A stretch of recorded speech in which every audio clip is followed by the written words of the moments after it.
Good afternoon, everybody. My name is Robia Fields. I bring you greetings from Detroit, Michigan, by way of Gilbert, Arizona.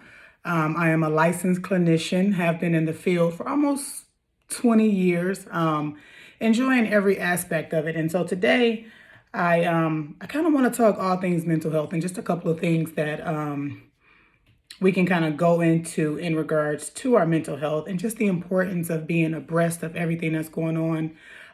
This is my clinician here.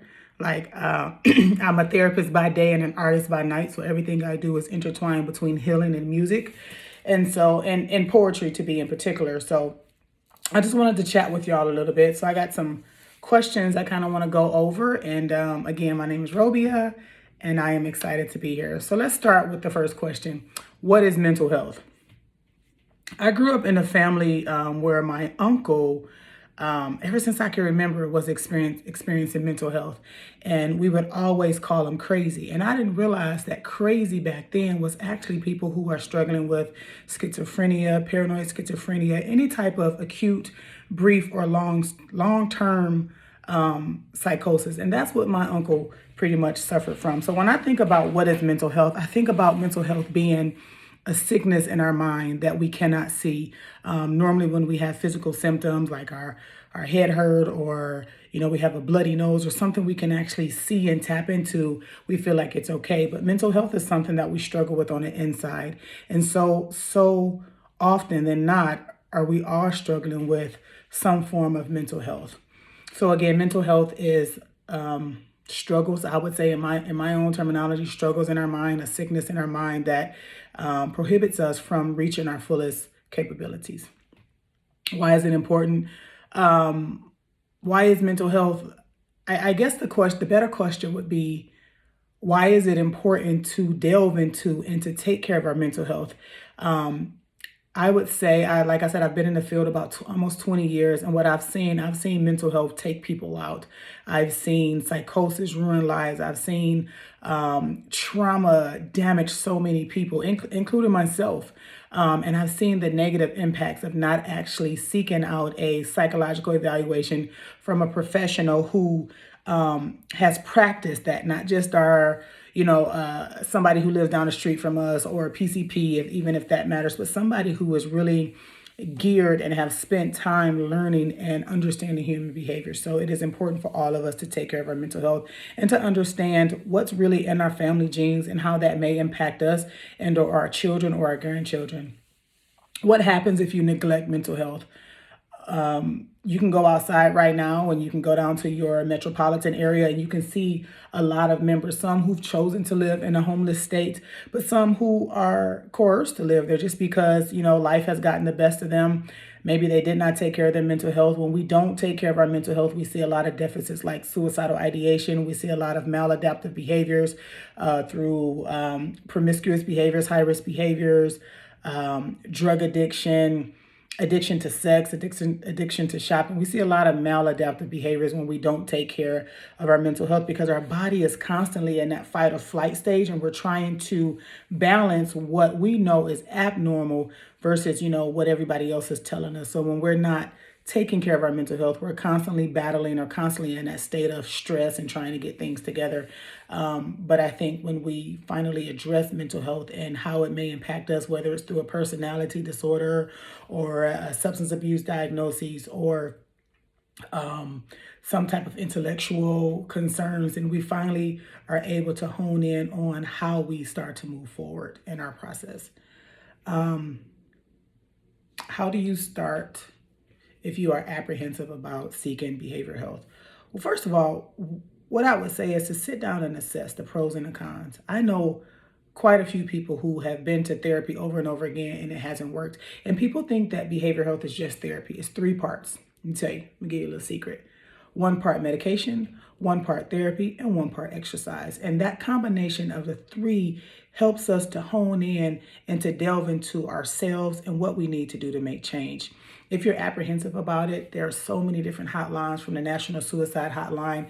I'm in Arizona. We have our own hotline. We actually have a 211 line here that kind of connects you quickly to crisis. If you're in any other state, all you have to do is Google what is my crisis line and how can I be helped. So again, if you're apprehensive about seeking behavioral health, you can reach out to myself, or you can reach out to somebody in confidence and confidentiality and just kind of say, hey, what are my options when it comes to finding some mental health? The next question is, what are some stigmas regarding mental health? We all know that now we're moving into a different time, but we know that some of the stigmas could be like, oh, well, this person is crazy. And again, we don't use those terminologies, that terminology anymore, because it is a stigma. I don't see mental health as a stigma. I see those who are working through mental health as warriors, those who are working through their mental health as the chosen ones, because we see so many people who don't address their mental health and they're just lost. I think that the apprehension and the stigma comes about because we're afraid to tell people what's really going on in our mind.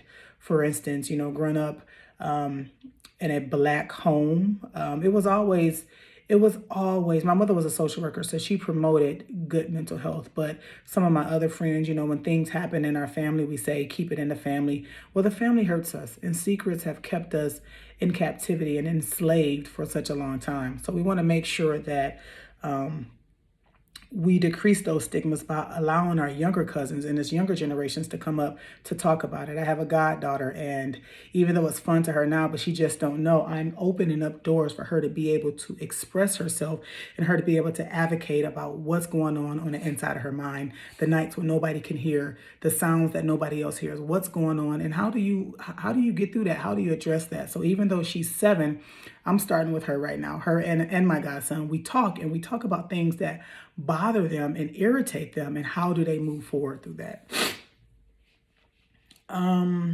What if I'm afraid of exploring my mental health?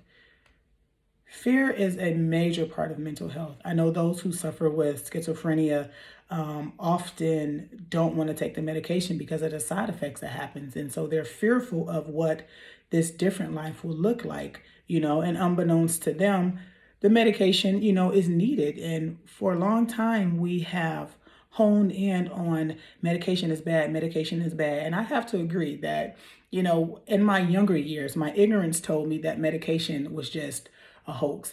But it wasn't until I had experience working in a level 1 psychiatric hospital where I saw the power of medication, the power that, I'm pretty religious, the power that God bestowed into man to actually put this medication together and to help people. There are so many people who are prospering in their lives because they have opted into taking medication.